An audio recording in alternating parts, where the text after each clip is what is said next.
누가복음 12장 35절부터 48절까지 읽으시면서요. 주인이란 말이 몇 번 나오며 종이란 말이 몇 번 나오는지 눈여겨보시면서 함께 읽으면 좋겠네요. 누가복음 12장 35절부터 48절까지 주인이란 말이 몇 번 나오며 종이란 말이 몇 번 나오느냐.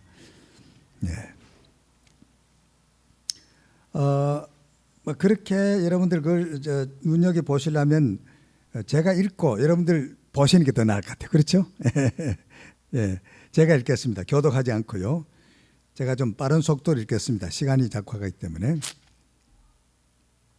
허리에 띠를 띠고 등불을 켜고 서 있으라. 너희는 마치 그 주인이 혼인집에서 돌아와 문을 두드리면 곧 열어주려고 기다리는 사람과 같이 되라. 주인이 와서 깨어있는 것을 보면 그 종들은 복이 있으리로다. 내가 진실로 너희에게 이르노니 주인이 띠를 띠고 그 종들을 자리에 앉히고 나와 수종하리라. 주인이 혹 2경이나 혹 3경에 이르러서도 종들의 이같이 하는 것을 보면 그 종들은 복이 있으리로다. 너희도 아는 바니 집 주인이 만일 도적이 어느 때에 이를 줄 알았다면 그 집을 뚫지 못하게 하였으리라. 이러므로 너희도 예비하고 있으라. 생각지 않은 때에 인자가 오리라 하시니라. 베드로가 여짜오되 주께서 이 비유를 우리에게 하심이니까 모든 사람에게 하심이니까. 주께서 가라사대 지혜 있고 진실한 청지기가 되어 주인에게 그 집 종들을 맡아 때를 따라 양식을 나누어 줄 자가 누구냐. 주인이 이를 때에 그 종이 이렇게 하는 것을 보면 그 종이 복이 있으리로다. 내가 참으로 너에게 이르노니 주인이 그 모든 소유를 저에게 맡기리라. 만일 그 종이 마음에 생각하기를 주인이 더디 오리라 하여 노비를 때리며 먹고 마시고 취하게 되면 생각지 않는 날 알지 못하는 시간에 이 종의 주인이 이르러 엄히 때리고 신실치 아니한 자에 받는 율에 처하리니 주인의 뜻을 알고도 예비치 아니하고 그 뜻대로 행치 아니하는 종은 많이 맞을 것이요 알지 못하고 맞을 일을 행한 종은 적게 맞으리라. 무릇 많이 받은 자에게는 많이 찾을 것이요 많이 맡은 자에게는 많이 달라 할 것이니라. 아멘. 주인이란 말과 종이란 말 몇 번 나오죠? 11번, 12번. 비슷하게 맞습니다. 그런데 중요한 것은 주인이란 말과 종이란 말이 꼭 같이 나와요. 11번씩. 11번씩 나와요. 주인이라는 말도 11번, 종이라는 말도 11번 그렇게 나와요. 여기에 이 내용을 보면요. 이 내용을 설명할 시간이 없고요. 예수님께서 이 말씀을 하시는 것은 주인의식과 다시 말하면 주인과 로드십과 종의 스튜어드십, 청지기 의식, 청지기직이죠. 로드십과 스튜어드십이 분명하게 여기 잘 표현되어 있는데 그런 설명은 그저 하지 못하겠고요. 제가 재직 수련회를 좀 많이 인도를 했는데 제가 여러 해 전에 그 뉴저지 있는 산돌 교회에 목사님 한번 연락이 와서 주로 미국에 와서 그 신앙생활 하는 분들이 주로 많고 장로님들도 미국 와서 예수 그리스도를 믿고 또 이렇게 서리 집사, 안수 집사, 장로 이렇게 된 분들이 거의 다라고 그래요. 그래서 열심은 있고 한데 그게 훈련이 잘못돼 가지고 훈련이 잘못된 것보다 훈련이 안 됐다는 거예요. 그래서 한 사흘을 해달라 그래요. 사흘을. 그래서 한 번은 막 눈이 막 그냥 얼마나 왔는데 그날 마치고 나니까 그냥 길이 그냥 어디 그리 길인지 잘 몰라요. 그런데 겨우겨우 그때는 내가 뉴욕에 살았으니까요. 뉴저지에서 왔다. 그 기억이 아직 남습니다만은 이제 1시간쯤 하고 또 이제 블랙 타임을 가집니다. 좀 조금 쉬고 차 마시다가 그 다음에 이제 또 하게 되는데 아주 구체적으로 했거든요. 구체적으로. 그럴 때는 그 장로님들이 하는 얘기가 이렇게 구체적으로 이런 훈련을 처음 받아본다고 굉장히 자기 도움이 많이 된다고 한결같이 그런 반응을 보였습니다. 그래서 사흘 저녁에 한 번 하면은 1시간 하고 끝나는 게 아니고 1시간 하고 또 쉬었다가 또 1시간 더 하니까요. 한 번 할 때. 그때 이제 썼던 교재가 제가 이거 교재입니다. 교재인데 지금 요거 1시간 이제 끝나는데 제가 어느 부분을 터치하는 게 좋겠나 생각하다가 제가 이제 재직 수련을 할 때 마지막 부분 또 이제 문 목사님도 말씀하시기를 좀 실제적인 문제, 아주 구체적인 문제를 말씀해 달라는 그런 부탁을 받았습니다. 그래서 그것을 우리가 좀 나누고자 합니다. 다시 말하면 수련이란 무언가, 재직 수련의 필요성이 무엇냐, 또 재직 수련의 목적이 무엇냐, 또 재직의 교회관이 뭐냐, 직분관이 뭐냐, 또 재직의 임무가 뭐냐, 임무 중에도 육신에 대한 임무, 시간에 대한 임무, 또 하면 여러 가지 있죠. 그다음 재물의 물질에 대한 임무, 이런 것들이 쭉 있는데 이걸 다 다루려면 한없이 시간이 많이 걸리고요. 이렇게 수박 그달기식으로 슬쩍 지나가면은 도움이 안 돼요. 그래서 제가 목회할 때에 재직 수련을 해보았는데 오시는 강사님이 원리적인 문제, 그런 문제를 주로 이렇게 하고는 가니까 그 정도는 재직들이 다 알거든요. 제가 목회하면서 그걸 느꼈기 때문에 제가 재직 수련에 가면은 가능하면 이제 구체적으로 이렇게 좀 세밀하게 다루게 됩니다. 그래야 그 도움이 되기 때문에. 그래서 나중에는 그 강사님들이 자꾸 그래서 안 되겠다 싶어가지고는 약 한 30분 정도 제가 이제 재직에 관계되는 걸 갖다가 이렇게 소위 프레젠테이션을 해주는 거죠. 이렇게 해주고 그 다음에 이제 각 부서별로 나누어 가지고 제가 이제 다시 말하면 발제라고 할까, 발제 강의를 할까, 그걸 가지고 이제 그룹을 나누어 가지고 이제 토의하는 식으로 그렇게 해서 이제 또 토의한 것을 집약해 가지고 이제 또 보고도 하고 이렇게 해도 한 몇 번씩 해보았는데 오늘은 다시 말하면 재직들의 임무에 대해서 구체적으로 잠깐 나누겠습니다. 여러분들은 아마 재직쯤 되면은 신앙생활 오래 하셨고 또 담임 목사님을 통해서도 그렇고 또 한국에서 신앙생활 하던 분들도 훈련을 잘 받았고 다 아시고 하는 그런 내용들입니다. 오늘 오전에도 말씀드렸지만은 아는 길도 물어가라는 속담이 있고 또 아는 것이라도 다시 또 새롭게 받아들일 수가 있기 때문에 다시 말하면 영어로만 리마인드가 있고 리마인드 시키거든요. 그러면은 또 새롭게 또 그 어떤 충전을 받아가지고 또 이렇게 일을 할 수가 있지 않습니까? 첫째는 임무 중에 이 육신에 대한 임무입니다. 육신에 대한 임무. 그러니까 우리 몸이 어떤 몸이냐? 여러분 잘 아시다시피 우리 몸은 내 것이 아닙니다. 예수 그리스도를 믿지 않을 때는 내 것이라고 생각했죠.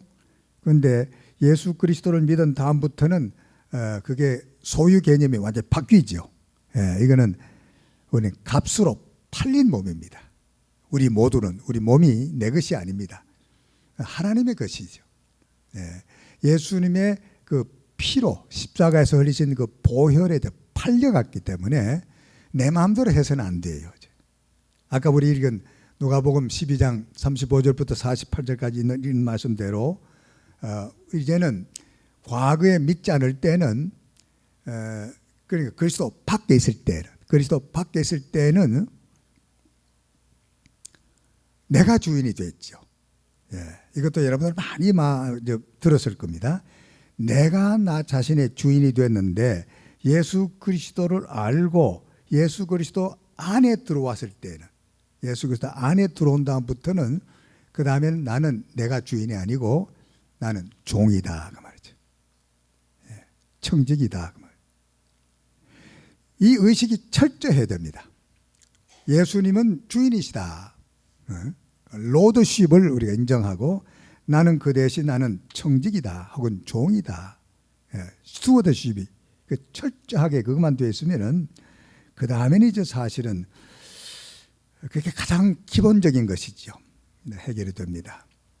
바울 사도도 우리가 주 밖에 있을 때는 이렇게 했는데 주 안에서는 이렇게 했다. 그런 말씀을 딱 이렇게 나누어서 말씀한 것이 그 서신 중에 나오지요. 바울 서신이 신약 성경에 한 13권이 되는데 여러분 바울 서신 읽어보면요. 주 안에서, 예수 안에서, 예수 그리스도 안에서, 또 바꿔서 그리스도 예수 안에서, 또 그 다음에 주 안에서 이런 말씀이 많이 나옵니다. 많이 나와요. 그 중에서도 공동서신이라든지 아니면 목회서신이라든지 그런 데도 있지만 그보다도 더 빈번하게 더 자주 나오는 것은 옥중서신에서 많이 나와요. 그럼 옥중서신은 물어보십시다. 옥중서신은 뭐지요? 무슨 뭐가 옥중서신이죠?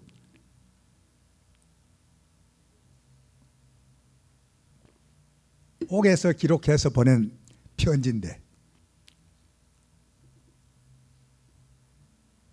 첫째는 에베소, 두 번째는 빌립보, 세 번째는 골로새, 그 다음에 빌레몬.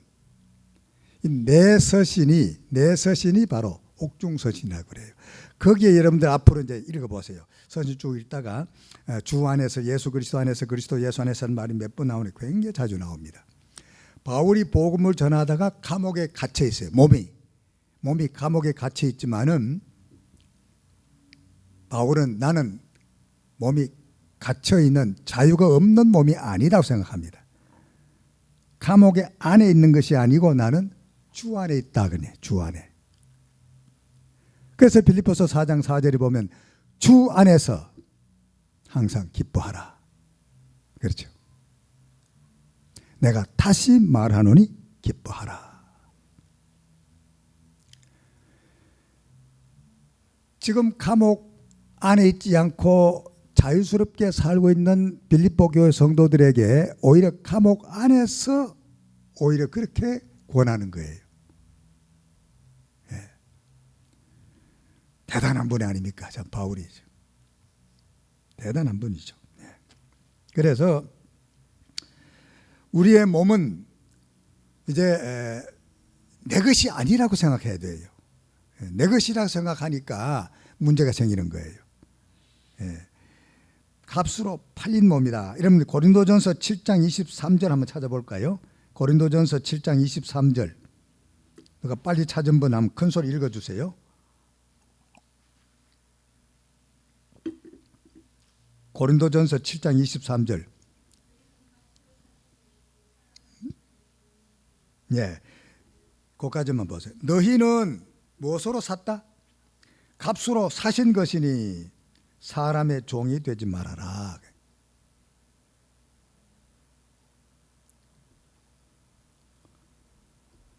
하나님께서 우리를 얼마에 사신 줄 아십니까? 100만 불? 1000만 불? 1억 불입니까? 예수는 피로 샀대요. 피로. 이 피는 값을 계산하지 못해요.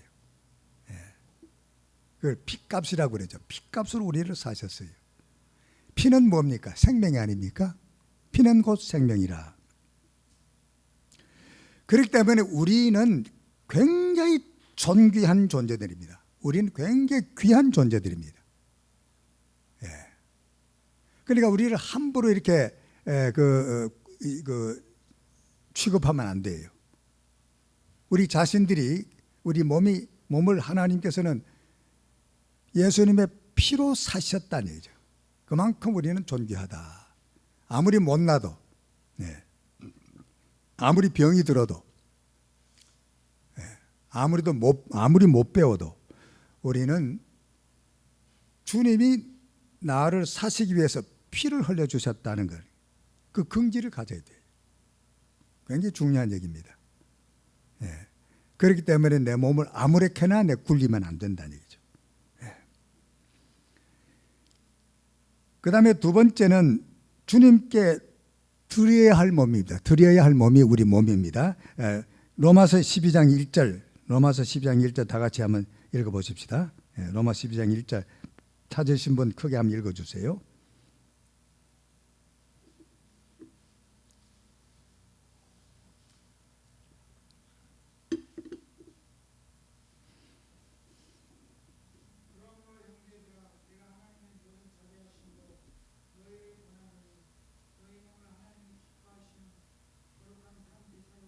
예, 너희 몸을 하나님이 기뻐하시는 거룩한 산 제사로 드리라.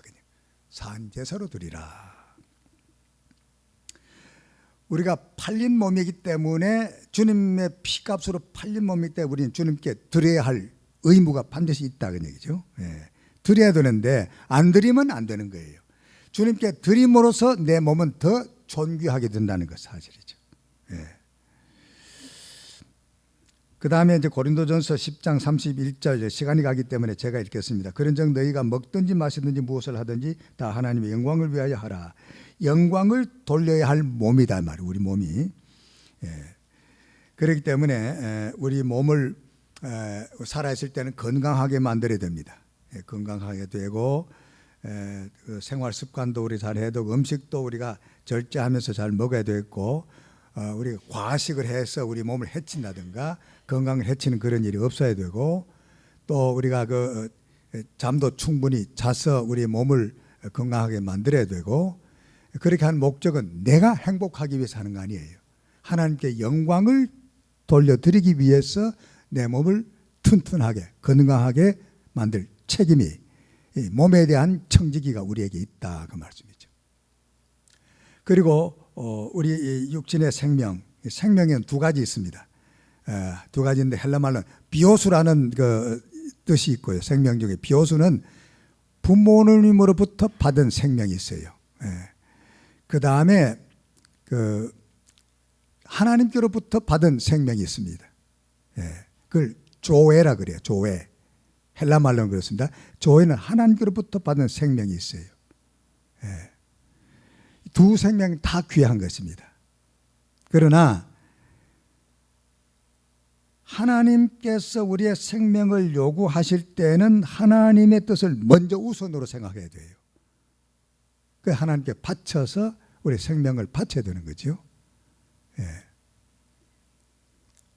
우리 육신의 생명, 부정 모혈로 태어난 우리 육체도 굉장히 귀한 겁니다.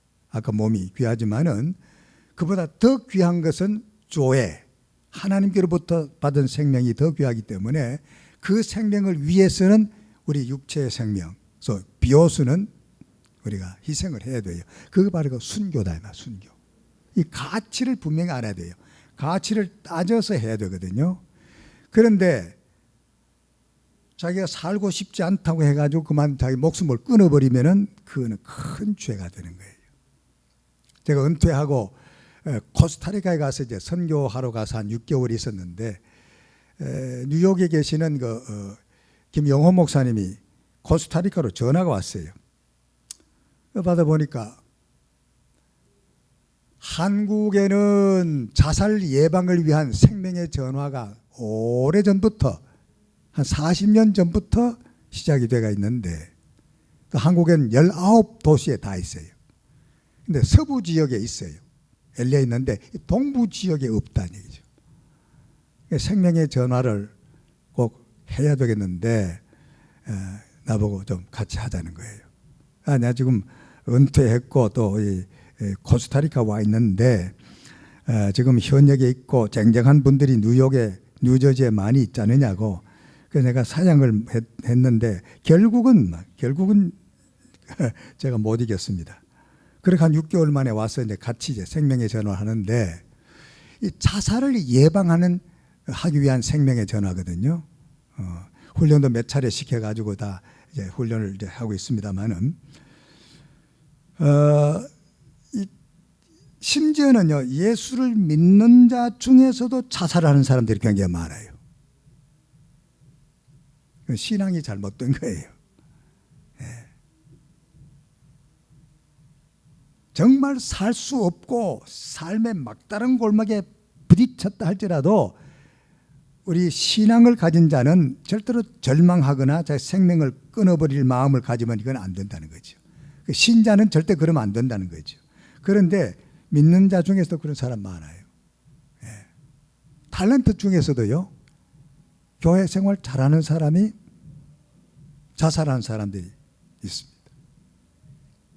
그런 것은 성경을 잘 가르쳐 줘야 되고 우리 생명이, 육체 생명이 내 것이 아니고 하나님의 것이라는 사실을 철저히 이렇게 인식시켜 줘야 돼요. 그런 면에서는 메시지를 전하는 메신저들이, 말씀을 맡은 주의 종들이 구체적으로 가르쳐 줘야 돼요. 훈련을 잘 시켜 줘야 돼요.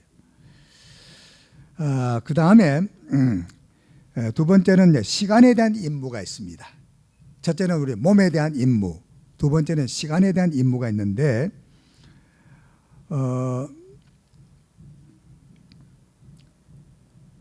시간을 우리가 어떻게 활용하느냐 하는 문제는 제가 말씀드리지 않아도 여러분 잘 아실 겁니다. 여러분 출애굽기 20장에는 10계명이 있죠. 10계명 중에 그 넷째 계명이 뭡니까? 넷째 계명. 10계명 중에 넷째 계명.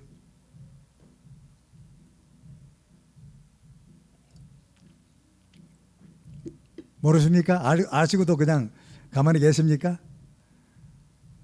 모르시면 안 되죠. 재직좀 되면 몇째 계명부터 탁 튀어나와야 돼요. 다섯째 계명은 뭐죠?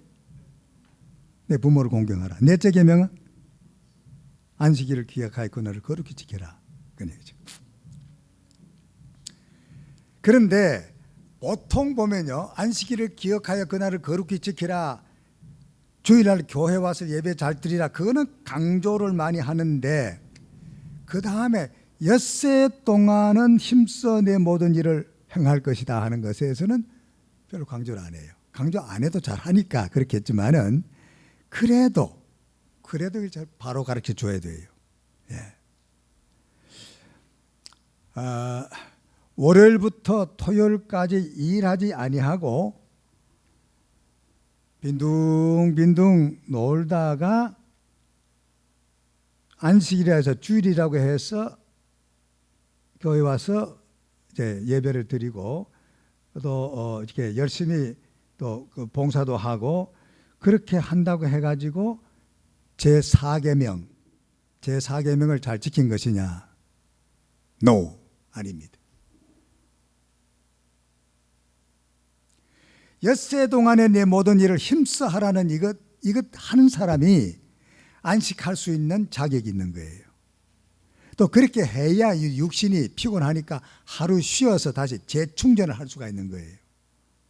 뭐 월요일부터 토요일까지 계속 놀다가 뭐 무슨 안식할 그런 필요성이 뭐 있습니까? 그렇잖아요. 계속 안식했는데. 그러니까 이걸 우리 잘해야 돼요. 되게 잘하고 있습니다. 되게. 근데 간혹 보면 그렇지 않은 사람이 있어요. 먹을 것, 입을 것 넉넉하다. 나는 뭐 놀아도 평생 먹고도 남는다. 내가 뭐 일할 거 뭐 있느냐. 그래서 그냥 그 건강한 몸 가지고 그냥 노는 거예요. 다른 사람들 피해를 안 주니까 뭐 괜찮지 않느냐 하지만 그렇지 않습니다. 우리가 깊이 따져보면 그거 아니에요. 평생 먹고 쓰고도 남는 그런 재산이 있다 할지라도 제4계명을 지키려고 하면은 월요일부터 화수목금 토까지 열심히 일해야 돼요. 열심히 땀을 흘리면서 일해야 돼요.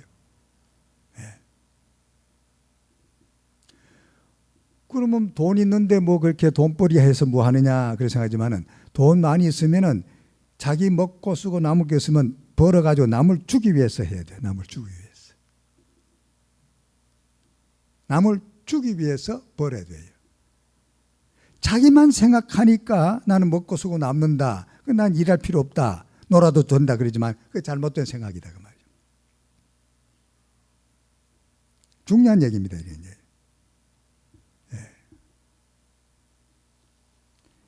이렇게 가르쳐주는 사람 별로 없더라고요. 저도 이렇게 배운 일이 없어요. 말씀을 깊이 생각해 보니까 제 나름대로 깨달았습니다. 네. 일하지 아니하는 자는 안식할 자격이 없습니다. 일하지 아니하는 자는요, 자기 가진 것이 없으면서도 천성으로 게으름뱅이가 있어요. 홈레스 피플 있잖아요. 홈레스. 이런 사람들은 정신적으로 문제가 있어요.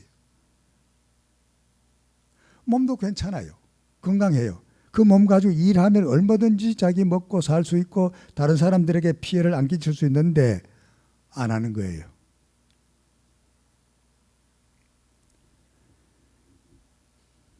일하지 아니하고 이제 사는 자는 무의도식하게 되고 심지어는 이렇게 하다가는 불안당이 됩니다. 불안당. 옛날 우리 가진 성경에는 예루살렘에서 여리고로 내려가다가 불안당을 만났다 그렇게 했는데 그게 불안당 하면 요즘 젊은 사람들이 이게 무슨 뜻인지 모르잖아요. 민주당도 아니고 공화당도 아니고 불안당.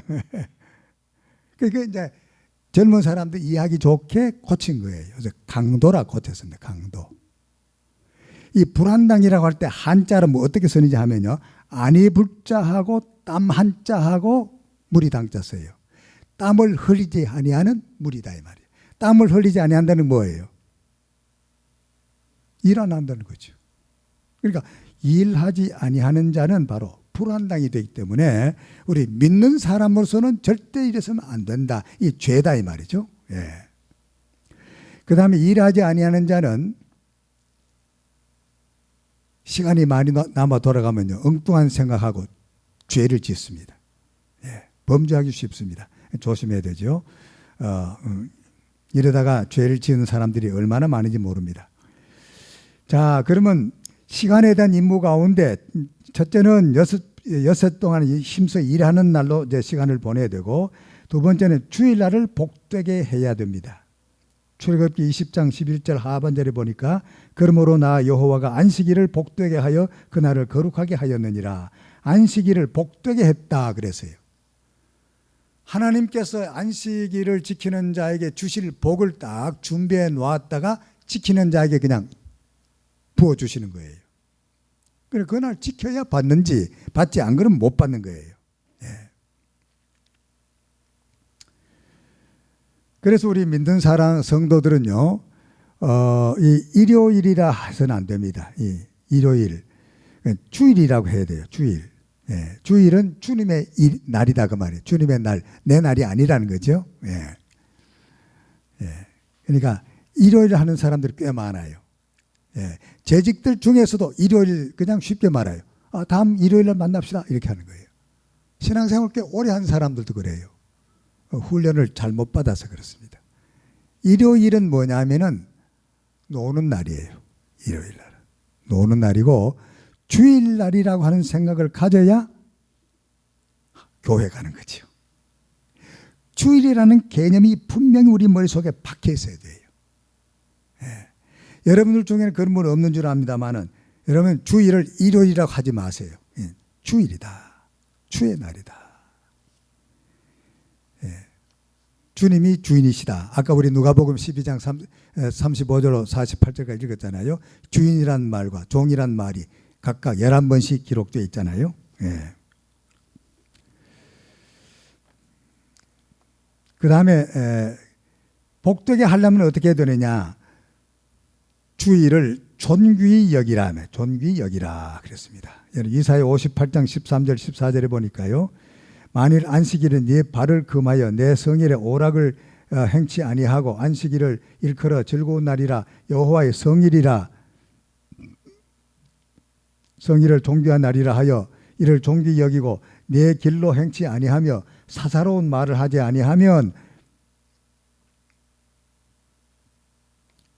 네가 여호와의 안에서 즐거움을 얻을 것이라. 내가 너를 땅의 높은 곳에 올리고 내 조상 야곱의 업으로 기르리라. 여호와의 말이니라. 이런 말씀이 있어요. 이는 참 귀한 말씀입니다. 이사야 58장 13절 14절 여러분들 집에 가서 적어놨다가 한번 찾아 읽어보시면 은혜가 될 것입니다. 네. 그 다음에 그 하나하나 예를 들어가면서 하면 뭐 시간이 엄청나게 갑니다. 이것만 가지고도 한 20-30분 할 수 있어요.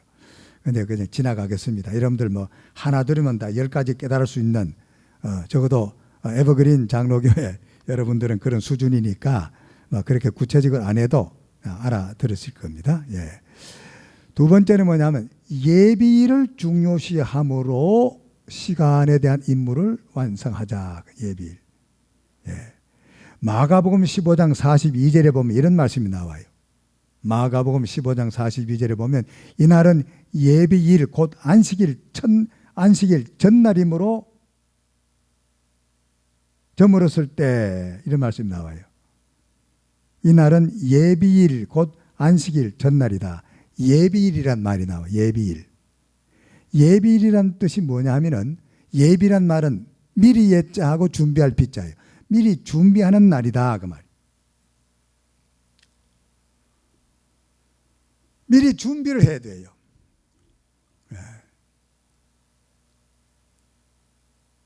구약시대의 안식일은 토요일이니까 금요일이 예비일입니다.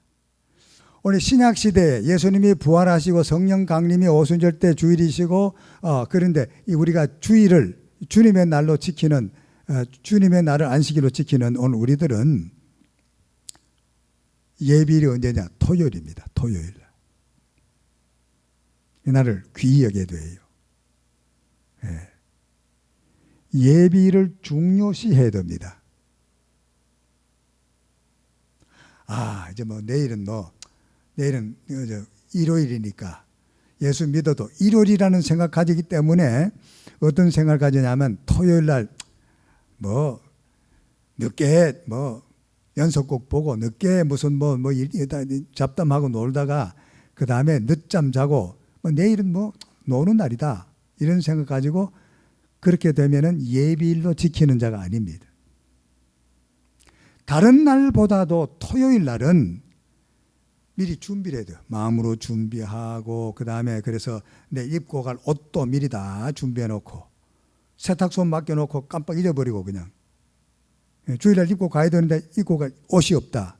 그럼 미리 예비하는 정신이 없는 거예요. 예비일을 잘 못 지키는 거예요. 헌금도 미리 준비해놔야 돼. 미리 해서 준비해 놓고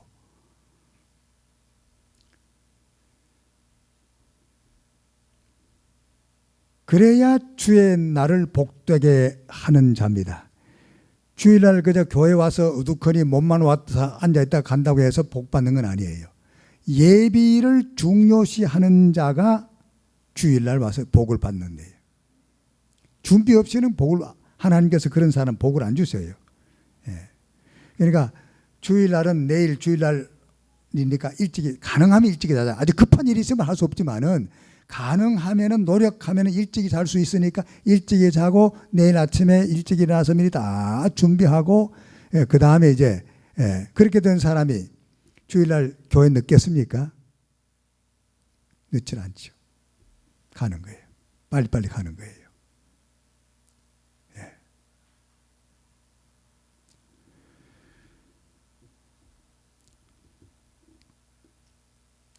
보통 보면은 요즘 11시 반 예배가 된다고 하면은 11시 반에 이제 찬양을 얼마 동안 하잖아요.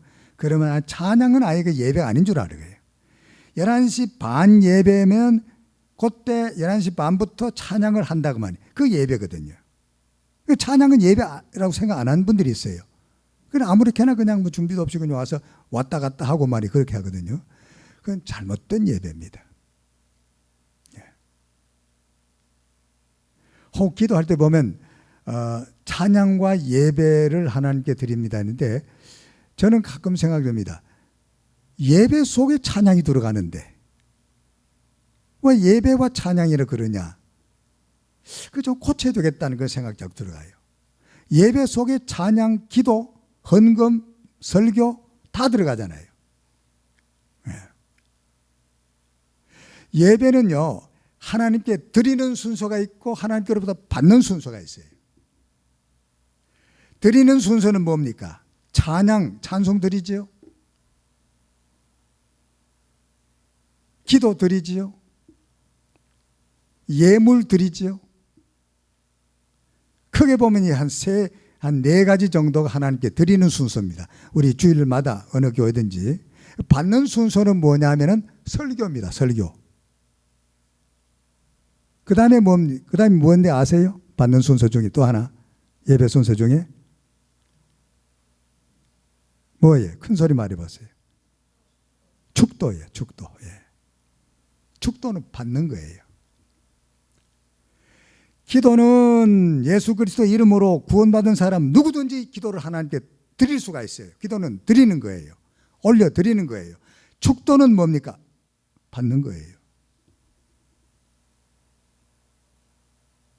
사실은 우리가 다 축도라고 말하는데요. 한자로 말하면 빌축자하고 빌도자를 쓰는데 그건 엄격히 따지면 이건 좀 잘못된 말이에요. 빈다고 하는 건 뭡니까?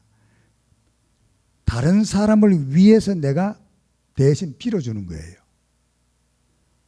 어떤 갑이라는 사람을 위해서 내가 중보 기도를 한다. 그러면 그분을 위해서 내가 기도하는 거예요. 비는 거예요.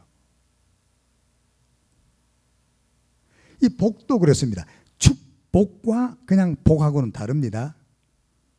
이 구별 못하는 분들이 거의 대부분이에요.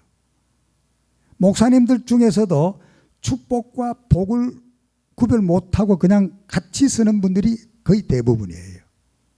성경을 자세히 읽어보세요. 그렇지 않습니다. 축복이라는 것은 내가 다른 사람을 위해서 복을 빌 때 축복이고 그냥 복은 하나님께서 직접 우리에게 내리시는 것이 그냥 복이에요.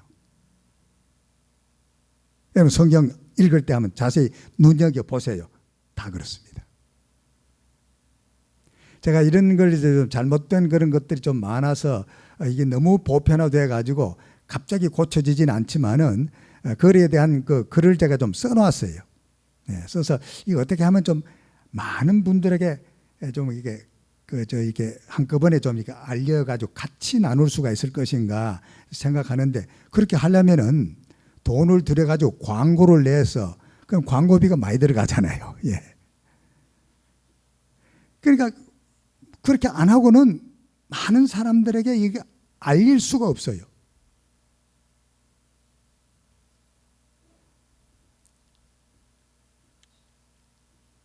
기도와 축도도 꼭 같습니다. 축복과 복도 역시 그런 입장에서 우리가 잘 써야 되고요. 축도는 하나님께서 다시 말하면 목사님들을 통해 가지고 직접 복을 내리시는 거예요. 복을 내리시는 거고 기도는 올려드리는 것이고 예수님의 이름으로 올려드리는 거예요. 그런데 보통 보면은 축도할 때 예수님의 이름으로 축원하옵나이다. 그 잘못된 거예요. 예수님의 이름으로 할 때는 우리가 하나님께 드리는 겁니다. 너희들이 내 이름으로 무엇이든지 구하라 그랬습니다. 예수님 이름으로 하나님께 올려드리는 것이 기도고 그 다음에 목사님을 통해서 하나님의 복을 전해주는 거죠. 내리는 거예요. 예.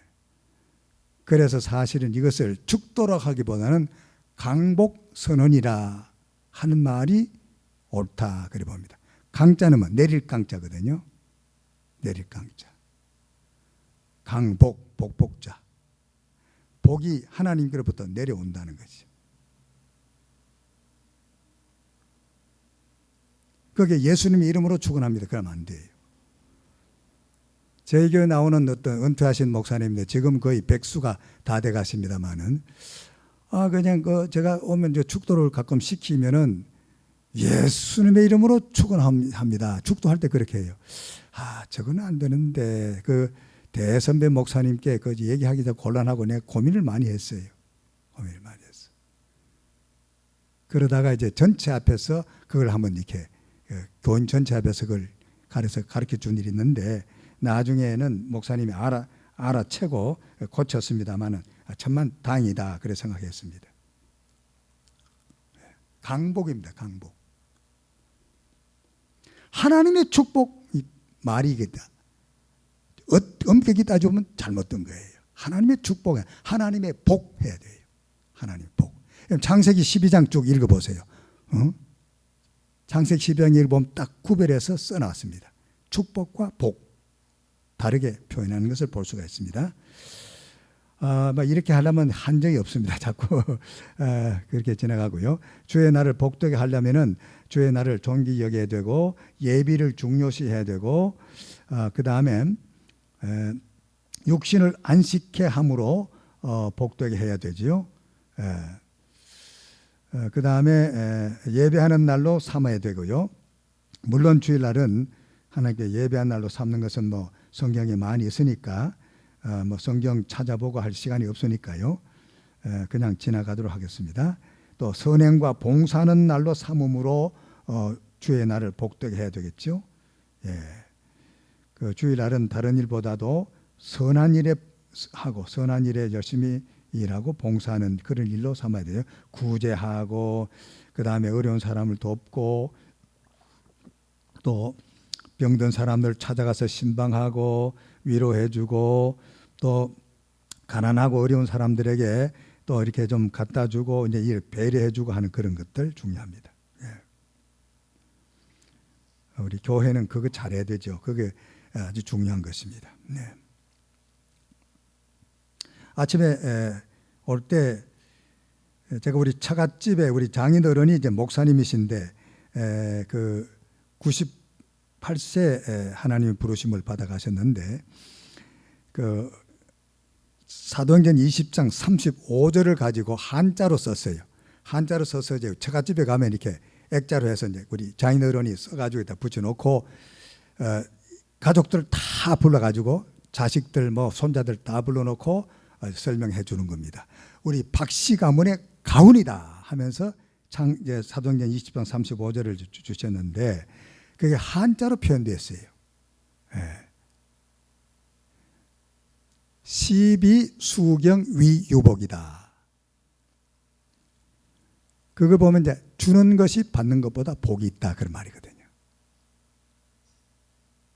그랬을 때 우리 큰 처남이 그 권사님인데 아버지가 목사님이고 오빠 둘이 목사님이에요. 한 분은 몇 년 전에 돌아가셨는데 김상한 목사님, 여러분 아시는 분이 있을 거예요. 예일교회 그 김종훈 목사님의 아버지지요. 또 그 후라싱에 베이사이드에서 있는 김종동 목사님 다 형제간인데 다 그 아버지가 우리 그 처남에 되게 우리 큰 처남에 이제 처남이 되죠. 그런 집안이에요. 오빠 둘이가 목사요. 그 다음에 전부 다 장로들이고 그래요. 딸은 자기 혼자뿐인데 자기는 이제 권사고 그런데 시아버님이 그걸 딱 해놓고 이거 우리 박씨 가문이 가훈이다 할 때 성경 말씀에 참 듣기 좋고 좋은 말이 그렇게 많은데 하필 주는 것이 받는 것보다 복이 있다 하느냐. 준다고 하는 것에 욕심 때문에 그게 별로 마음이 와닿지 않았다 그래요. 그리고 세월이 흘러갔고 이제 우리 장인어른 돌아가시고 한국에 계시는 이동원 목사님이 텔레비전 설교를 하시는데 사도행전 20장 35절 한 절 가지고 설교하는데 막 꼬꾸라졌어요. 얼마나 은혜를 받았는지 몰라요. 그때 깨닫고 많이 회개했다고 그래요. 한번 제가 제 처갓집에 안동 갔더니만 다른 식구들은 다 자고 밤늦게 나하고 단둘이 앉아가지고 쭉 이런저런 얘기하다가 내가 고백할 게 있다 그래요.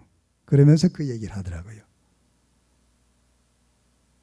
정말 우리 장인어른이 우리 시아버지가 가장 성경 그 많은 가정에 가장 좋은 말씀을 가지고 가훈으로 삼아 주셨는데 이 미련한 자가 목사 딸이요 오빠 둘이가 목사요 다 그런 집안에서도 내 믿음이 그거밖에 안 됐다고. 정말 내가 부끄럽다고. 그걸 뭐 회개 많이 했다고 그래요. 그래서 제가 이제 우리 장인어른의 뜻을 따라서 비록 사위지만은 좀 이게 좀 관심을 가져야 되겠다 해가지고 모수는 붓글씨지만은 그걸 써가지고 제가 이제 보냈습니다. 그 제가 집에 그쪽에 이제 그 자손들에게 하나씩 다 보냈습니다. 마침 이제 보니까 한 2개 남아 있는데 아침에 생각이 나서 오늘 문 목사님께 하나 드렸습니다. 시비수경 위유복, 베풀 시자, 비교할 비자, 수 받을 숫자 위유복, 복이 된다. 이 나누어야 돼요. 나누어야 돼요. 우리 기독교는 주는 종교 아닙니까? 주는 종교, 베푸는 종교거든요. 예. 안식일은 그런 선한 일을 하고 봉사하고 구제하고 그런 날로 삼음으로 복되게 해야 된다 그런 얘기죠. 전도하고 성경 공부하고 신방하고 하는 이런 날로 삼아야 된다 그 말씀이죠. 예. 그에 대한 성경 구절 있지만은 뭐 다 찾을 필요 없고요. 그 다음에 이 재물에 대한 임무입니다. 재물에 대한 바른 자세가 첫째 중요한 것입니다. 다시 말하면 아까 우리 누가복음 12장 읽었듯이 모든 것의 주인은 우리 하나님이신데 우리 몸도 내 것이 아니고 주인이 바로 하나님이신데 재물이라는 것은 그건 당연한 일이죠. 예. 물론 하나님의 것이죠. 주인은 내 것이 아니다 하나님의 것이다 얘기죠. 예. 이런 의식이 있어야 되는데 이런 의식을 갖는 것은 뻔히 알면서도 실천이 안 돼요. 왜 그러냐 아세요? 욕심 때문에 그래요. 욕심. 예. 학계 2장 8절의 말씀 보면은 은도 내 것이요 금도 내 것이라 그랬습니다. 다 물질 다 하나님의 것이다 그런 얘기죠. 자, 그러면은 재물에 대한 바른 자세를 어떻게 해야 되느냐? 정당하게 벌고 부지런히 벌어야 됩니다. 예, 잠언 16장 8절에 보면은 그런 말씀이 있어요. 예. 적은 소득이 의를 겸하면 많은 소득이 불의를 겸한 것보다 낫다 그랬습니다. 적은 소득이 의를 겸한다고. 적은 소득이 의. 예. 아무리 많은 물질을 가지더라도 거기에 죄가 들어가 있으면은 불의가 들어가 있으면은 그 복이 안 되는 것이지. 예. 그래서 부정축제가 이게 엄청나게 큰 죄인데 이것이 이게 별로 죄라고 생각 안 하는 분들이 상당히 많아요. 우리 안 믿는 사람들은 뭐 하나님을 모르니까 뭐 그럴 수밖에 없지만은 하나님을 믿는다고 하는 크리스찬 중에서도 기업자들이라든가 대기업을 가진 분들 중에서도 크리스찬들이 많이 있고 지금 정계에서도 국회의원들도 기독교인들이 굉장히 많습니다. 또 뭐 국무요원 중에서도 장관인이든지 뭐 그다음에 그 행정을 맡아 있는 모든 분들 그다음에 사법기관에 있는 분들 크리스찬들이 꽤 많아요. 그런데도 불구하고 이 부정축제에 휘말려 들어가 가지고 헤어나지 못한 그런 일들이 많고요. 저는 가끔씩 이게 뉴스를 본다든지 텔레비전을 보다 속이 상한 것은 어떤 문제가 딱 걸렸어요. 딱 걸렸는데 자기는 그런 일이 절대 없다는 거예요. 절대 없다는 거예요. 그래서 그걸 믿었죠. 장관이 저렇게 지도자인데 민족의 지도자인데 그 정도 얘기하면 그 믿어줘야지 믿었습니다. 국회의원들도 믿었습니다. 나중에 보니까 다 사실이에요. 다 밝혀지는 거 보니까. 그런 중에서도 크리스찬들이 꽤 있어요. 참 아주 얼마나 마음이 상한지 몰라요. 야, 이 대한민국이 이 모양이 됐구나. 이 구조적인 악 때문에 자기 혼자보다도 이렇게 하다 보면은 집단적으로 하다 보면은 그냥 휘말려 들어가서 본의 아니게 그런데 빠질 수가 있어요. 빠질 수가 있습니다. 그래도 안 빠져야 되겠죠. 첫째는. 그냥 빠질 수 없는 환경 속에서 그냥 믿음이 약해서 빠졌다 해서 그런 것이 부정축제가 드러나면은 처음부터 내가 그랬다. 이렇게 해야 되죠. 안 해요. 그거 얘기 안 해요. 딱 잡아떼는 거예요. 절대 안 했다는 거예요. 얼마 전에 검찰총장도 여러분 검찰총장 정도 위치되면요. 법을 다스리는 분 아닙니까? 에? 그런 분이 엉뚱한 짓을 했을 때에 뭐 얼굴 하나 붉히지 않고 안 했다고 잡아떼니까 그건 안 했겠구나. 나중에 안 한 것으로 밝혀지겠구나 했는데 아니에요. 나중에 보니까 한 거예요. 구속하고 감옥에 들어가잖아요. 저는 그런 생각이 가져요. 자, 죄를 범했을 때에 처음부터 내가 그걸 시인해버리는 사람은 벌을 반 이상 감해주면 좋겠다. 해놓고도 안 했다고 거짓말하는 사람은 가중처벌을 해가지고 그 죄보다도 훨씬 더 무거운 벌을 줘야 되겠다. 그런 정책을 한번 썼으면 좋겠다. 제가 대통령 되면 그렇게 하겠는데 누가 대통령 시켜줍니까? 참 그 답답해요. 왜 그렇게 하는지 모르겠어요. 우리가 돈을 벌어야 되죠. 벌어야 되지만은 이렇게 잘못 벌면 안 됩니다. 예. 의를 겸한 재산은 오히려 그것이 복이 아니고 화가 된다는 사실이죠. 예. 우리가 시편 128편 2절에 보니까 내가 내 손이 수고한 대로 먹을 것이라 내가 복되고 형통하리로다. 수고한 대로 먹는다. 저는 그 전에 그 목회 이제 초년병으로 있을 때에 이 시편 128편 읽으면은 내가 내 수고한 대로 먹는다. 이게 복이다. 그래서 자기 수고한 대로 먹어 땀을 흘릴 만큼 대가를 받는 게 뭐 복이냐? 그건 당연하지. 이렇게 생각했거든요. 이렇게 생각했어요. 수고는 조금 하고 더 대가는 더 많고 이게 복이지. 더 많은 것이 얻어져야 복이지. 이런 생각을 한 거예요. 저뿐 아닐 거예요. 다른 분도 그렇게 생각했을 거예요. 그런데 나중에 철이 들어가지고 성경 말씀을 제대로 보니까 아니더라고요. 수고한 대가를 얻어서 사는 것이 진짜 복이다. 소위 불로소득. 불로는 노동하지 아니하고 소득 얻는 거. 그것이 복이라고 생각하기 때문에 결국은 자꾸 이게 비리가 막 드러나게 되고 수고 안 하고 그냥 얼렁뚱땅 해가지고 사기를 치든지 뭐 속이든지 해가지고 결국 이제 재산을 모으려고 하는 그런 일이 빠지게 되는 것이죠. 정말 이것이 얼마나 큰 복인지 모르는데 그걸 제가 늦게 깨달았습니다. 그 다음에 재물에 대한 바른 자세는 낭비하지 말아야 됩니다. 낭비하지 말아야 된다. 그죠?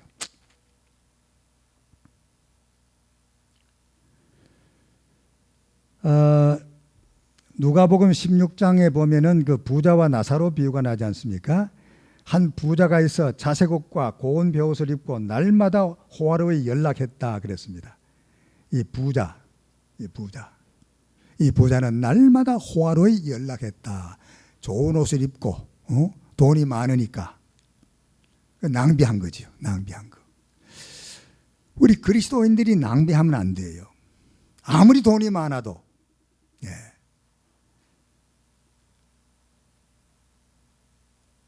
너무 유행 너무 그렇게 민감하면 안 돼요. 그리스도인들은.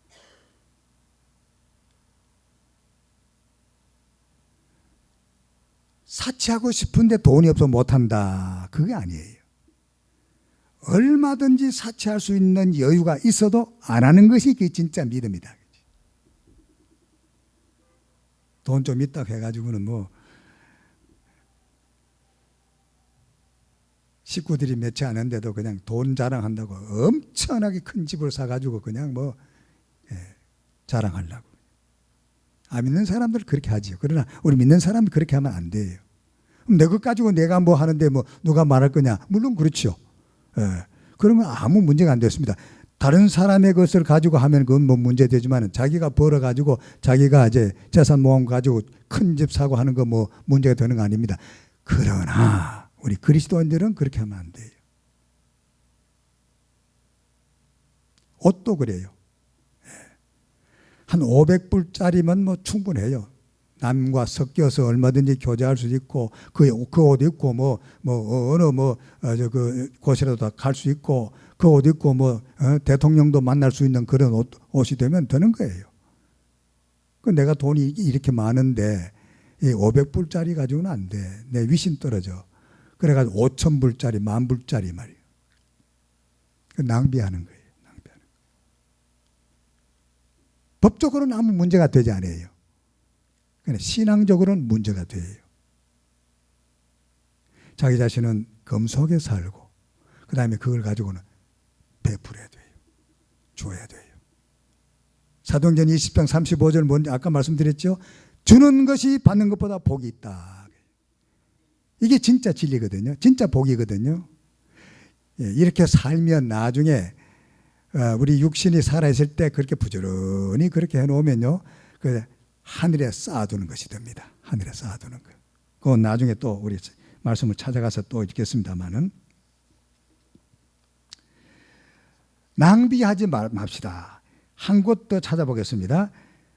요한복음 6장 12절 말씀. 요한복음 6장 12절 말씀. 이것은 우리가 한번 찾아보는 게 좋을 것 같아요. 요한복음 6장 12절. 누가 한번 먼저 찾는 분 읽어주시면 감사하겠습니다.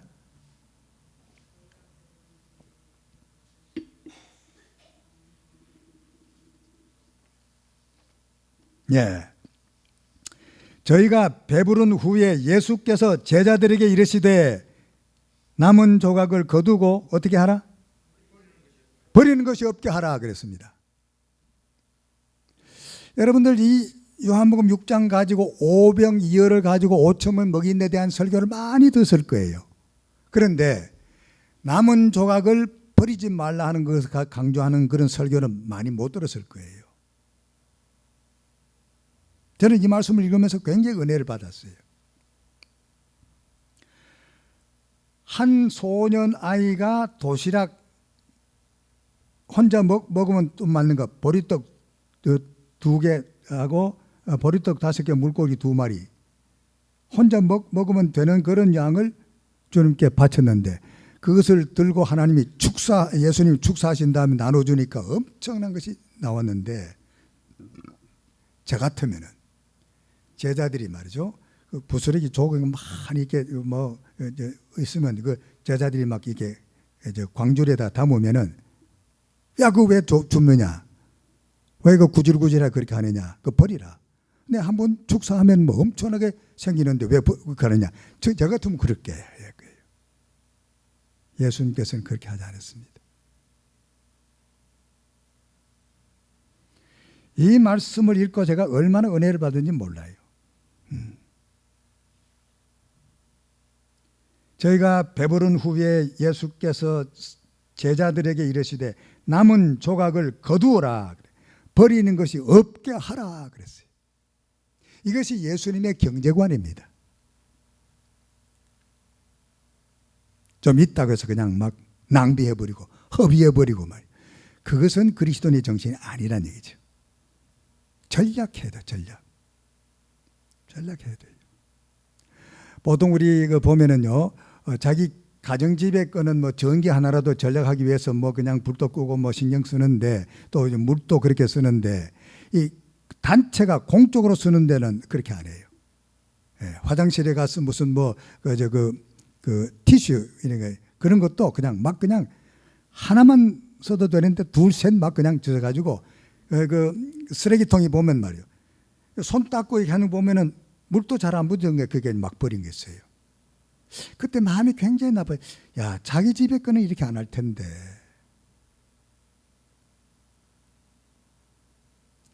식당에 가서도 이렇게 휴지 같은 거, 티슈 이렇게 주면은요, 하나하고 2개 특별히 하면 어떨 텐데, 막 그냥 쓰는 거예요. 막 쓰는 거예요. 그것이요, 목사님들도 그렇게 하더라고요. 목사님들도. 식사하다가 반찬이 조금 모자란다 그러면, 아, 이거 가져오시오. 가져와요. 거의 다 먹어갈 때 가져오면 한두 번 찍다가 또 내버리는 거예요.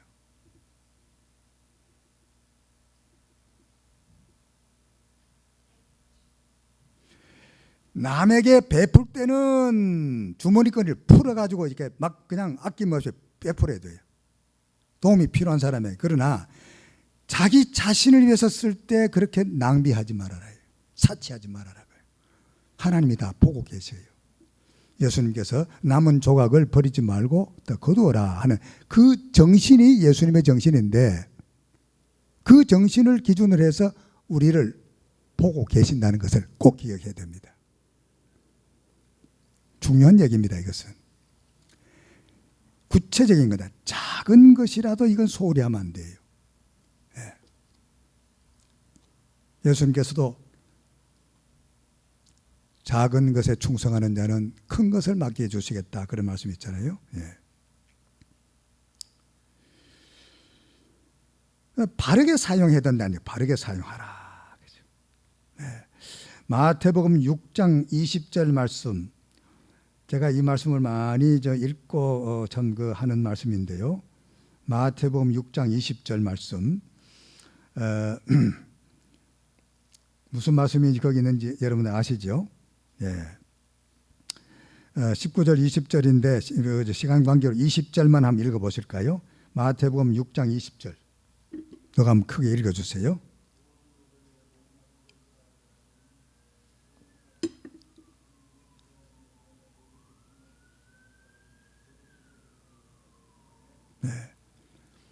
너희를 위해서 보물을 어떻게 하라? 하늘에 쌓아두라. 하늘에 쌓아두라. 하나님께서 너희들이 나를 위해서 보물을 하늘에 쌓아두라. 내가 하늘에서 내가 필요해서 쓰겠다. 그게 아니에요. 여기 너희라는 것이 굉장히 중요한 얘기입니다. 너희를 위해서 보물을 하늘에 쌓아두라. 그 얘기죠. 보통 우리는 나를 위해서는 땅에 쌓아두고 내가 있을 때 써야 되는데 왜 하늘에 쌓아두라 그러냐, 이해가 안 되는데, 진짜 자기를 위한다고 하면은 예수님이 하신 말씀 그대로입니다.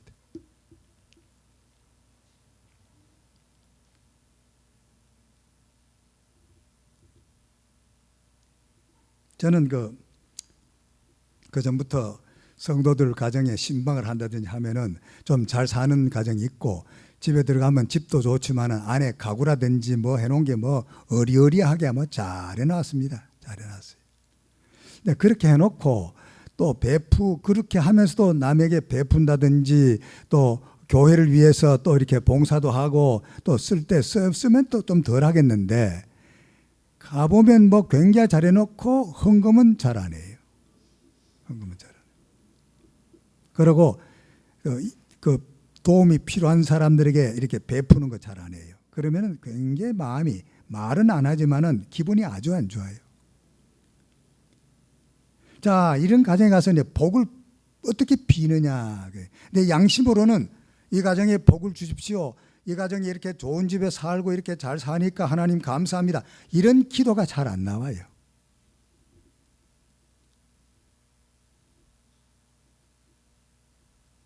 그런데 반대로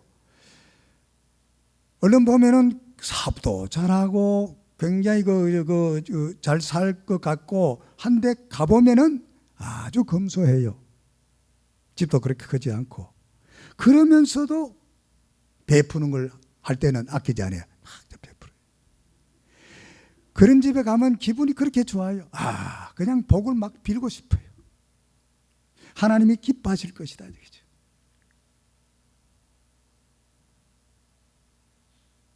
여기에 대한 글도 하나 써놨습니다.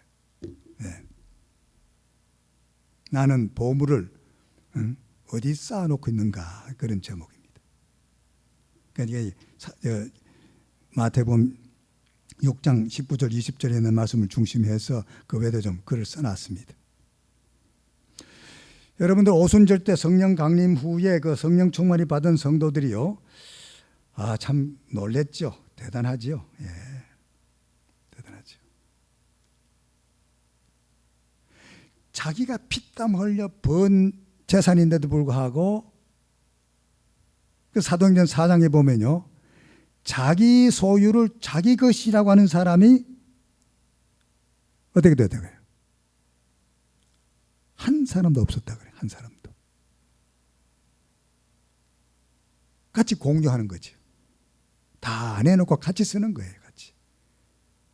다 우리 것이다. 이거. 내 것이 아니고 우리 것이다. 이거죠. 야, 참 그게 얼마나 부러운지 몰라요. 아주 오순절로 돌아가자, 뭐 오순절 교회가 되자고 뭐 말은 떠드는데 그렇게 하는 교회도 보면은 그 초대교회 그 성도들이 그렇게 하는 것 같은 한 사람도 별로 없어요. 조금 낫겠죠. 다른 교회에 비해서는 좀 나을지는 모르지만은 사도행전 2장과 사도행전 4장에 나와 있는 그러한 모습하고는 거리가 멀어요.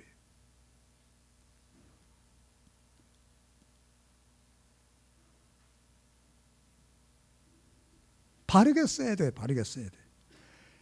누구를 위해서? 자기 자신을 위해서, 남을 위해서가 아니라는 얘기죠. 예수 그리스도 이름으로 남을 위해서 도움이 필요한 사람들에게 그냥 주머니에 하면은 그것이 하늘에 쌓아든.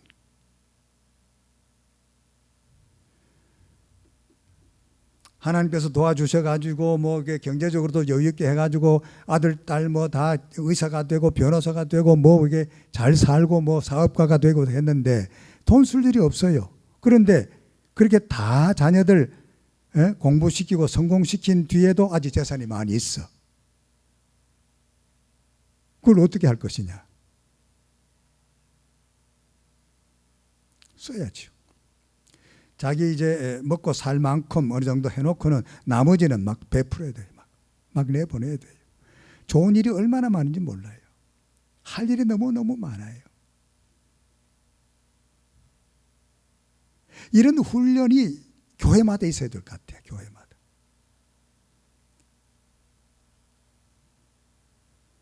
아까도 말씀드렸지만은 자기 그 수입도 굉장히 많고 잘 살 수 있는데도 불구하고 남을 위해서는 그냥 막 아낌없이 쓰면서 자기는 검소하고 집도 그렇고 차도 그저 보통 차고 옷도 그냥 뭐 그렇게 얼마나 존경스러운지 몰라요. 그런 분을 위해서 이렇게 중보 기도하면은 막 그냥 기도가 막 어떻게 잘 나오는지 막 그냥 복을 마음껏 막 빌어주고 싶은 그런 마음이 생겨요.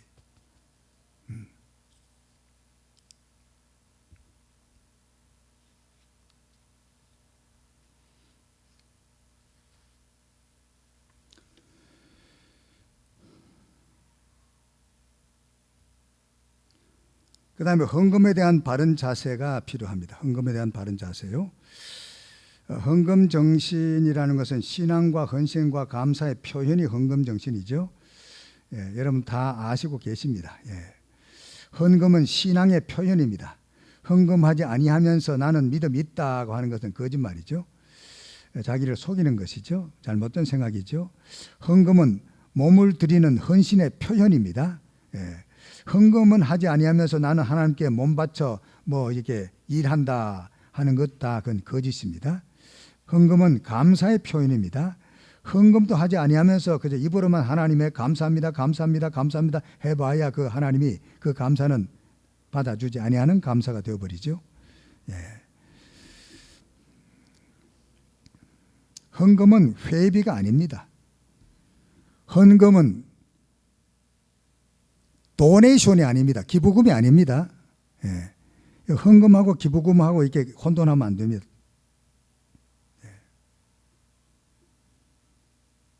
하나님의 소유권, 하나님의 회수권, 하나님의 사용권, 하나님이 어떻게 쓰느냐. 우린 청직이니까 내가 너에게 맡긴 물질을 어떻게 쓰느냐. 하나님의 감사를 하는 거예요. 감사권도 하나님이 가지고 계세요.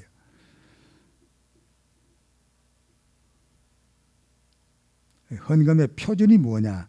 11조예요. 11조. 11조인데 여러분 레위기 27장 30절에 보니까 땅의 10분 1 곧 땅의 곡식이나 나무의 과실이나 10분 1은 그 10분 1은 여호와의 것이니 여호와께 드릴 성물이다. 거룩한 물질이다 얘기죠.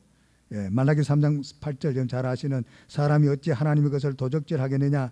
그러나 너희는 나의 것을 도적질하고도 말하기를 우리가 어떻게 주의 것을 도적질하였나이까 하도다. 이는 곧 11조와 헌물이라. 도적질한 것이 바로 11조요 도적질한 것이 헌물이다 그 얘기죠. 남의 것을 훔쳐오지 않은 것만 도적질 아니고 하나님께 드릴 것을 안 드린 것 도적이다 얘기죠. 그게 중요한 얘기입니다. 내가 왜 도적이냐. 남의 물건 내가 훔쳐오지도 않았는데 도적질 안 했는데 강도질 안 했는데 그게 아니에요. 드릴 것을 드리지 못한 것 도적이다 얘기죠. 이런 그 철저한 의식을 가져야 되는 것입니다. 예. 특히 말라기 3장 10절에는 11조는 하나님이 우리에게 명령을 해 주셨습니다. 만군의 여호와가 이르노라 너의 온전한 11조를 창고에 들여 나의 집에 양식이 있게 하고 그것으로 나를 시험하여 내가 하늘 문을 열고 너희에게 복을 쌓을 곳이 없도록 붙지 아니하냐 보라. 그랬습니다. 하도 안 하니까 시험까지 해보라. 인간들이 타락한 인간들은 물질에 대한 욕심이 다 가지고 있거든요. 예, 물질의 욕심을 극복한다는 게 쉽지 않습니다. 뭐 그게 어려워 쉽지. 그런 사람이 더 잘 못해요. 야 이거 어렵다. 어렵다 하고 고민하는 사람들이 그 실천할 가능성이 있어요. 예. 예, 너무 가볍게 생각하면 안 되죠. 예. 마태복음 22장 21절에서 23절까지 보면 가이사의 것은 가이사의 것, 하나님의 것은 하나님에게 드리라 그런 말씀이 나옵니다. 예. 또 마태복음 23장 24절에 보면 화이슬전 외식하는 서기관과 바리새인들이여 너희가 박하와 회향과 근처에 11조를 드리되 율법에 더 중한 바 의와 인과 신은 버렸도다. 그러나 이것도 행하고 저것도 버리지 말아야 될 것이다. 그랬습니다. 어떤 분들은 헌금하기 좀 이제 아까웠고 잘 안 하니까 그 목사님께 찾아와서 성경에 11조란 말이 어디 있어요? 그렇게 묻습니다. 하기 싫으니까 이제 그렇죠. 하기 싫으니까. 11조란 이름은 없어요. 11조는 그 말, 그 자체는 없어요. 그러니까 그걸 가지고 따지는 거죠. 그러나 아까 지금 읽어드린 대로 마태복음 23장 23절에 분명히 말씀되었습니다. 외식하는 바리새인과 서기관들은 11조를 더 드리면 뭐 벌 받는 줄 알고 몇 푼에치 안 되는 박하, 회양, 근체 이런 것 철저히 이걸 달아가지고는 정확하게 11조를 드리는 지극히 형식주의자들. 그런 사람들 예수님이 꼬집어 사는 말씀이죠. 꼬집어 사는 말씀이죠. 네.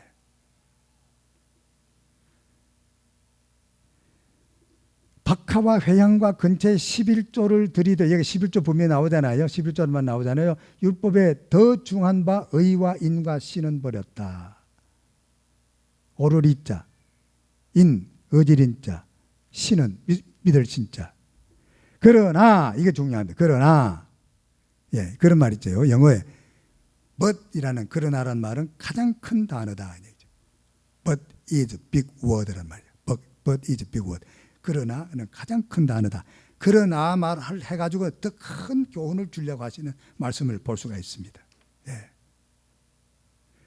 이것도 행하고 저것도 버리지 말아야 할 것이다.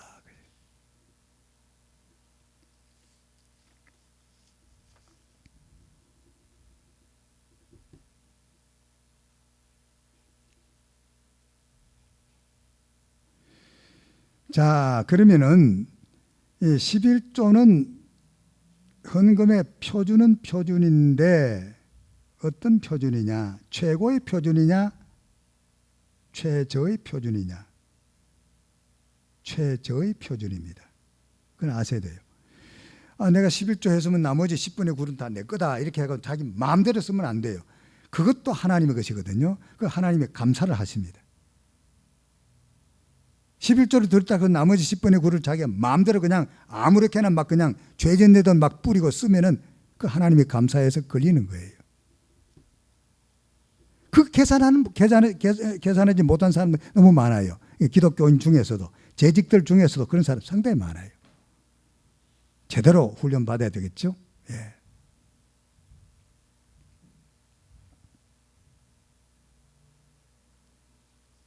그래서 저는 항상 그 목회하면서 그런 얘기했습니다. 자, 주급이 한 주에 예를 들면 1,000불이다 하면은 1,000불을 가지고 100불을 떼면 이제 900불을 가지고 살아야 된다는 얘기죠.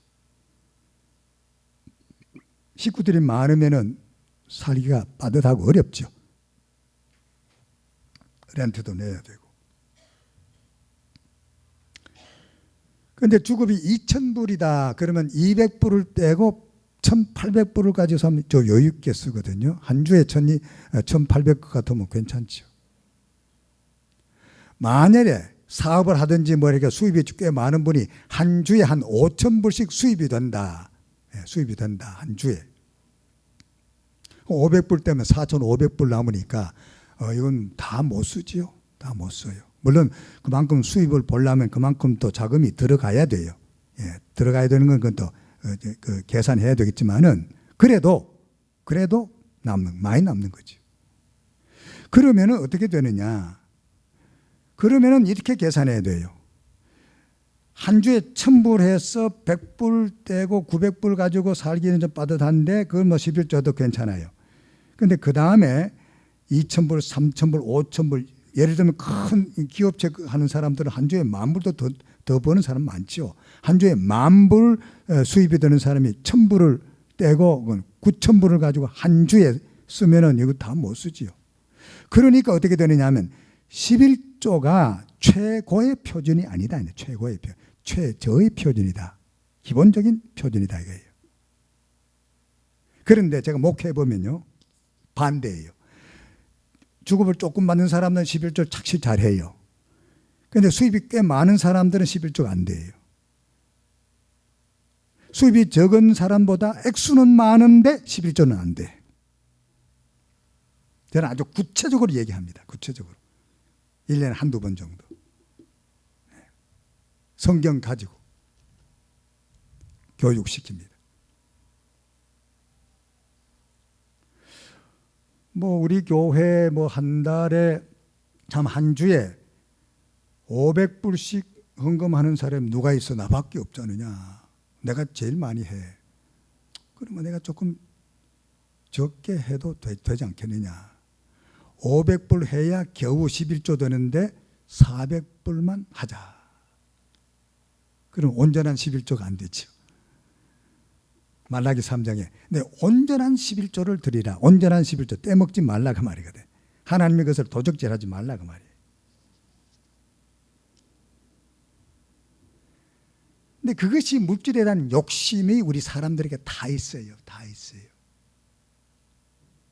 정도의 차이가 있을 뿐이지 다 있습니다. 어떤 사람은 막 굉장히 심하고 말이죠. 내 것은 물론 내 것이고 남의 것도 내 것으로 삼으려고 하는 사람들이 얼마나 많아요. 그런데 우리 그리스도인들은 이 욕심을 버려야 됩니다. 욕심을 버리지 아니하면 행복이 달아나 버려요. 저는 결혼식 주례할 때마다 늘 그렇게 얘기합니다. 신랑 신부 앞에 놓고 행복하기 위해서 지금 결혼하는데 행복을 원하지. 그렇다고 행복하기 위해서 결혼하지 누가 불행을 목적으로 해서 결혼한 사람 누가 있겠어요. 다 행복을 원한다. 그러면은 그 비결을 가르쳐 주겠다. 많이 모으고 많이 가져서 행복하려면은 행복은 자꾸 달아나 버리고 없어. 행복이 붙잡지를 못해. 행복이 안 잡혀. 행복하려면 욕심을 줄여라. 그랬습니다. 욕심을 줄여라. 그러면 행복이 온다. 욕심을 줄이면은 만족감이 와요. 만족감이. 많이 가지고 있는데도 불구하고 항상 더 가지려고 그냥 뭐 항상 얼굴이 굳어져 가지고는 머리고 마음에 평안도 없고 더 그냥 모으려고 그냥 그런 사람이 있어요. 그 사람 평생 행복을 못 누리고 살다가 끝나는 거예요. 그런데 별로 가지지 않은데도 불구하고 이제 만족감을 가지고 별로 가지고 없는데도 불구하고 이웃과 같이 나눠 먹고 나눠 쓰려고 그러고 그런 사람들이 있어요. 굉장히 기쁨으로 해피하게 살아가는 사람이 있어요. 욕심을 버려야 됩니다. 욕심 때문에 우리는 행복을 못 누리고 사는 때가 많아요.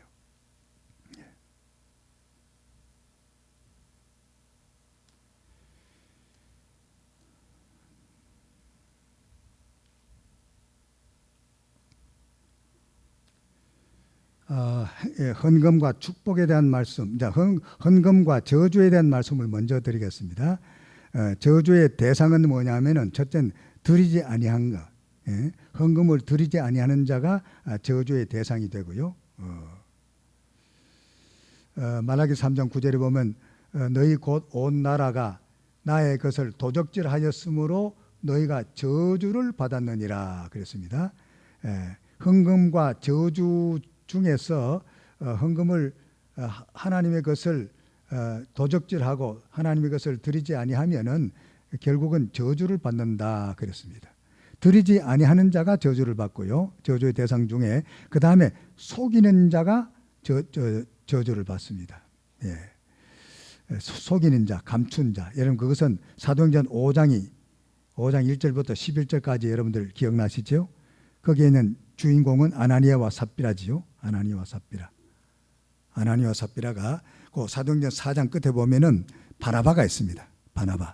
바나바의 본래 이름은 빌립인데 사도들이 빌립을 별명을 하나 붙여주었는데 그것이 바나바라는 이름을 붙여준 거예요. 별명을. 왜 그러냐면은 바나바는 권면 잘하고 위로 잘하는 자, 모든 사람들에게 존경받고 다 그런 사람이에요. 그렇게 살아가는 사람이에요. 그래서 이 바나바라는 뜻을 권위자라 그래도 권위자. 관로하고 여러분들 성경 보면 나오죠. 권위자가 아닙니다. 권위자. 영어로 authority가 아닙니다. authority가 아니고 권면 잘하고 위로 잘하는 그런 뜻입니다. 제가 어느 임시식에 갔더니만 그걸 가지고 권면하는 어느 목사님이 계셨는데 그걸 권위로 하더라고요. 권위로. 내가 그게 깜짝 놀랐어요. 어떻게 목사님이 저 뜻도 모르고 어떻게 저걸 가지고 권면하느냐. 아찔했습니다. 권위가 아닙니다. 권위란 말과 권위하고 다릅니다. 한국말은요 빨리 발음하는 거하고 천천히 하는 거 뜻이 많이 다릅니다. 예. 그런 말이 많아요. 우리 한국말에. 우리 사람들이 언어를 갖다 말이라 그러죠. 말. 그 사람 참 말 잘한다 그러죠. 그 다음에 타고 다니는 것은 말 크면 틀려요. 말이다. 말. 예를 들면 그런 거예요. 그런 것들이 굉장히 많아요. 특히 그 지도자들은 그런 것을 구별해서 사용해야 되겠죠. 어쨌든 그래서 아나니아와 삽비라가 바로 그 전에 그 바나바가 자기의 소유를 팔아가지고 사도들에게 갖다 주었거든요. 그래서 사도들이 굉장히 칭찬하고 좋아했고 그랬거든요. 그 아나니아와 삽비라가 딱 보고는 나도 저래 해두겠다 하고는 부부가 있는 거 팔아가지고 그 사도들에게 바치자 그랬는데 팔고 나니까 시험에 드는 거예요. 아까운 생각이 들어가요. 그래 일부러 감춰놓고 아나니아가 먼저 사도들 앞에 가서 바쳤죠. 바치면서 사실대로 얘기했으면 죽지는 않았을 텐데 다 바치겠다 해놓고는 이걸 일부를 떼내놓고 이것을 전부라 그랬거든요. 전부라 그랬기 때문에 벌을 받은 거예요. 즉사해버린 거죠. 사실대로 고백해야 되죠. 사실은 내가 이거 팔아놓고 다 바치려고 약속은 했는데 팔아놓고 보니까 내가 좀 믿음이 약해져가지고 좀 내가 뭐 어떻게 살아갈까 걱정이 돼서 일부를 떼놓고 가져왔습니다. 그래서 아마 그 용서를 받았을 거예요. 책망 정도는 받았을지 모르지만 왜 다 바치나 해놓고 왜 다 안 바치냐는 그런 책망을 받을지언정 죽지는 않았을 거예요. 제 생각엔 그래요. 속인 거거든요. 속였기 때문에 저주를 받은 거죠. 하나는 드리지 아니하는 자가 저주를 받고 하나는 속인 자가 저주를 받고 그렇습니다.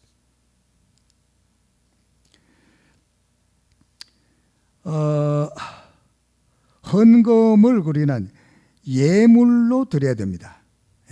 돈이 내 주머니에 있을 땐 하나의 물질에 불과해요. 돈이. 금전에 불과해요. 이것을 예배 시간에 하나님께 드리면은 예배 시간에 드리는 헌금이고 물질이기 때문에 예물이 되는 거예요. 그것을 하나님께 정말 정성껏 믿음으로 드리면 하나님이 받으실 때는 제물로 바뀌어요. 제물. 향기 나는 제물을 하나님이 받으신다 그 말이죠. 예.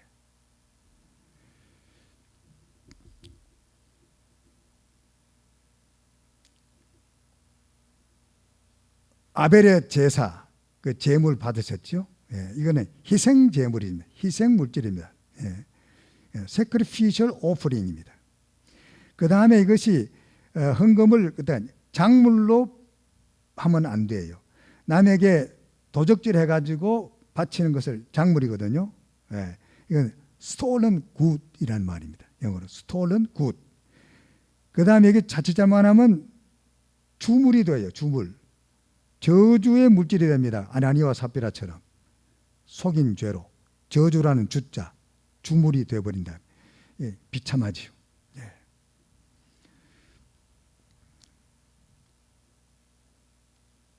이렇게 하나님께 드릴 것을 못 드리면 물질에도 큰 피해를 입습니다. 예.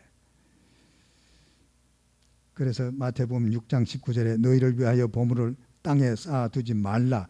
거기는 좀과 동록에 해하며 도적이 구멍을 뚫고 도적질하느니라. 피해를 입죠. 예, 피해를 입습니다. 하나님의 것을 도적질해서 이제 땅에 쌓아놓은 물질은 결국 다 이게 없어진다. 도적 맞는다 그 말이에요. 녹이 쓸고 예? 이런 것이 되어버리면 안 된다 그 말이죠. 그 다음에 헌금과 축복입니다. 예, 저축의 축복이 있습니다. 저축의 축복. 아까 제가 다 말씀드렸습니다마는 예, 읽어주신 말씀 아까 있었죠. 20절에 보면 나와 있었죠. 예, 읽어주셨기 때문에 제가 다시 한번 그저 빠른 속도로 하고 시간이 많이 갔기 때문에 제가 좀 빨리 끝내려고 합니다. 오직 너희를 위하여 보물을 하늘에 쌓아두라. 거기는 좀이나 동록이 해하지 못하며 도적이 구멍을 뚫지도 못하고 도적질도 못하느니라 그랬습니다. 그러니까 저축한다. 저축. 진짜 저축은 그 해놓으면 좋아요. 가장 안전한 곳이에요. 가장 안전한 곳이에요. 예, 거기다 다 쌓아놓고 우리가 결국은 가잖아요. 한국에서 미국으로 이민 왔잖아요. 예, 이민 와서 여기에 이민의 종착역이 아닙니다. 미국이 한 번 더 가야 돼요. 그거는 미국이 아닌 천국이에요. 천국. 천국에 가면 마지막이에요. 천국 가서 영원토록 누릴 그 복을 계산하는 자가 가장 머리가 좋은 사람이에요. 자기를 위해서 진짜 잘하는 사람이에요. 믿는다고 하면서도 그 좋은 설교 다 듣고 배워놓고도 돌아서면 아까워가지고 못하거든요. 결단을 못해요. 결단을.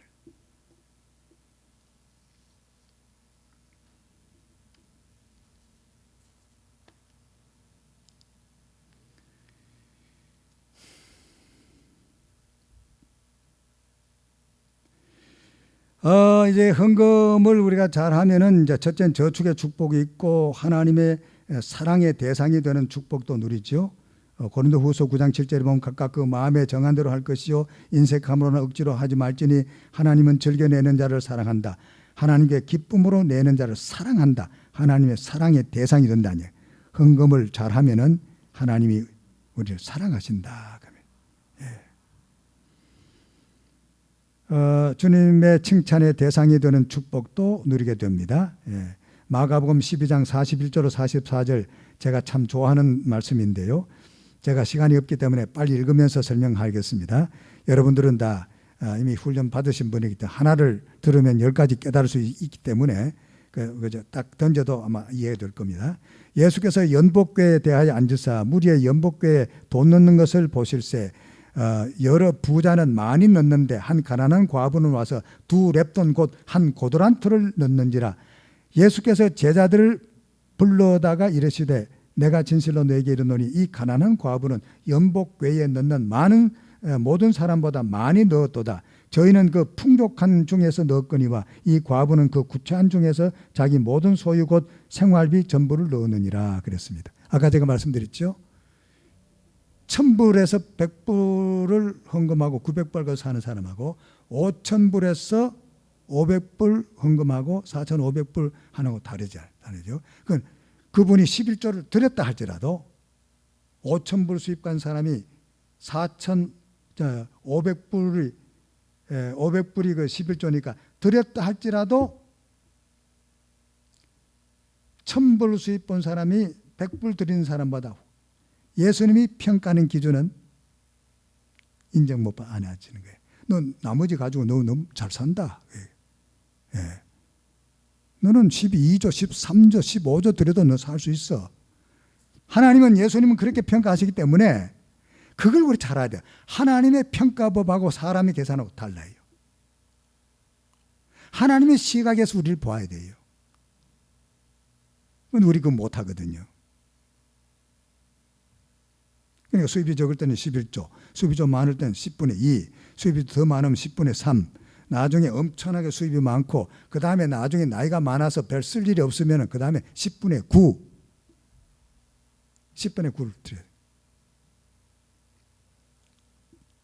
그런 사람 교회 별로 없어요. 거의 없어요. 여러분들이 섬기는 에버그린 장로교회 그런 분 한 분만 있어도 아마 굉장합니다. 큰 기적이 일어날 거예요.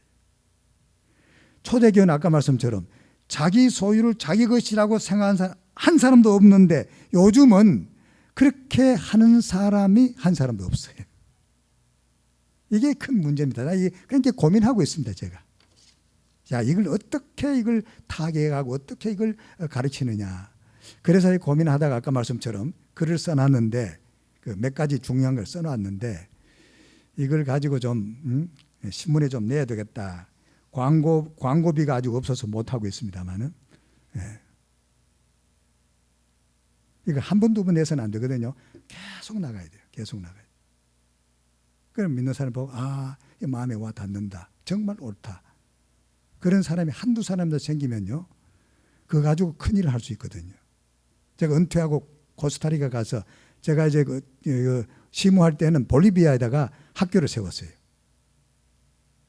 그 선교사 한 분이 있는데 학교를 세웠는데 제대로 세웠어요. 제대로.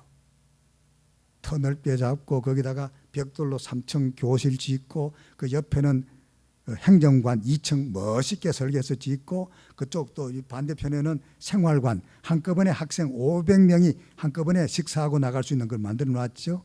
그 다음에 잔디 축구구장, 잔디구장인데 가에 그냥 공이 밖에 안 튀도록 높이 펜스까지 쳐놓고 사방으로 쳐놓고 잔디 깨끗하게 해놓고 그 다음에 풀장까지 만들어서 풀장까지.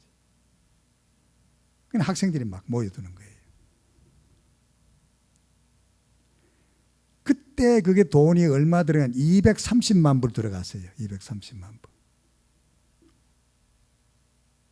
그때는 노임이 상당히 쌌습니다. 요즘은 한 몇 배 올랐다고 그래요. 땅값도 굉장히 올랐고 땅값을 우리가 30만 불 주고 샀는데 요즘은 한 110만 불 간대요. 110만 불. 그러니까 그 전체 재산 평가해 보면요. 1000만 불이 넘습니다. 그랬는데 거기는 사회주의 국가라서 지금 대통령이 바뀌고 난 뒤에 점점 이게 어려워요. 잘못하면 뺏기기 쉬워요. 그러다가 이제 은퇴한 뒤에 코스타리카는 사회주의 국가가 아니에요. 중립 국가예요. 미국하고 관계가 아주 좋고요. 굉장히 평화스러워요. 제가 있을 때 5월 달에 새로 선임된 대통령 취임식 하는데 텔레비를 보니까 야, 이런 나라도 있구나 그런 생각 들어가요.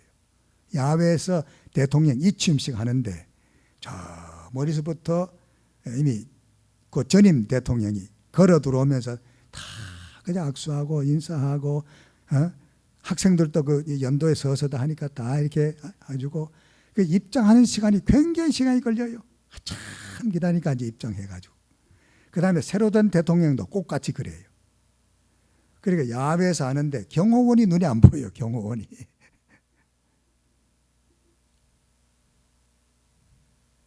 그리고 거기다가 학교를 세우고 싶어가지고 학교를 세우면요. 세계 어느 나라에는 그렇게 좋은 조건이 없어요. 볼리비아는 제가 그 학교, 교회에서 세운 학교는 유치원부터 고등학교까지 다 이제 평균 등록금이 70불 받아요. 70불 한 달에. 적은 돈 아니죠. 중산층을 상대했는데. 근데 이 코스타리카는요, 250불 받아요. 250불. 근데 영어 학교를 하게 되면요, 최하 500불입니다. 미국에 있는 어떤 분이 투자하기 위해서 거기 가서 영어 학교를 세웠는데 그거는 950불 받아요. 돈을 막 끌고 모아요. 거기가 학교를 세우면 학교 자체가 선교가 되잖아요. 성경 가르치고 예배 드리고 그 다음에 집중적으로 선교를 목적하니까 한 영혼 한 영혼 구원받게 하기 위해서 그렇게 하니까 안 될 수가 있죠. 다 예수 믿게 하고. 그거 선교가 되는데 그 다음에 또 뭐냐 하면은 남아요.